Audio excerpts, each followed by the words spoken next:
j'ai un côté un peu addictif, donc uniquement pour les séries d'ailleurs, donc ça tombe bien.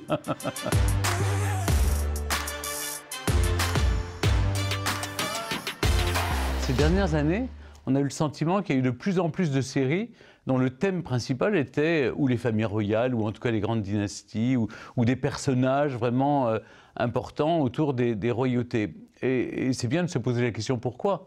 Je pense que d'une part, symboliquement, ce sont des figures qui sont très fortes, et donc ça fascine les gens de regarder ça, et ils ont le sentiment d'ailleurs que ce n'est pas de la fiction, que c'est vraiment une histoire qu'on leur raconte. Alors, le rôle qui m'est assigné pour le festival Sérimania, c'est de séparer le bon grain de l'ivraie, de séparer le vrai du faux.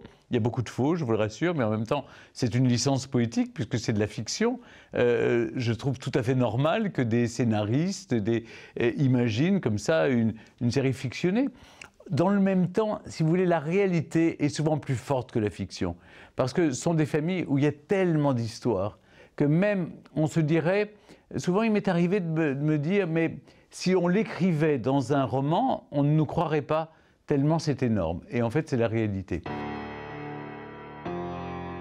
Moi, ce qui m'a plu vraiment comme étude, c'est Victoria et The Crown. Parce que ce sont souvent des visions très féministes du pouvoir.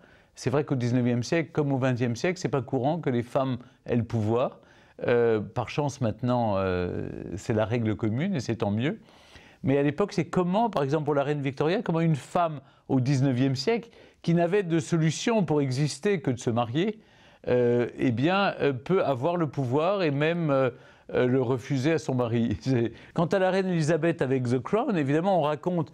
Je crois que les 3 premières saisons étaient assez fidèles à une certaine réalité. Alors, vous savez, le principe est simple, on prend un fait mineur et puis on en fait tout un épisode, parce que personne ne va aller vérifier. Évidemment, on n'a pas les dialogues.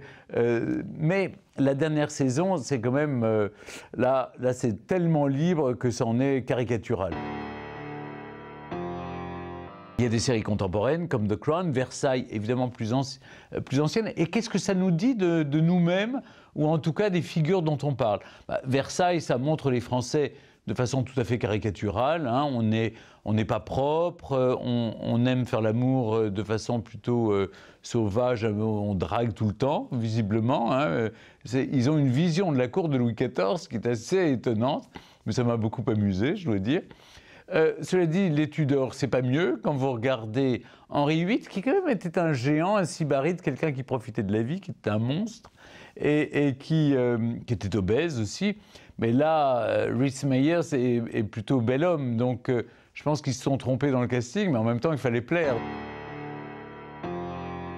Il se passe forcément toujours quelque chose. On l'a vu avec les Kennedy, c'est un peu cette famille royale américaine, mais avec les Windsor, c'est vrai qu'on a le sentiment qu'ils vont toujours nous inventer un nouvel épisode.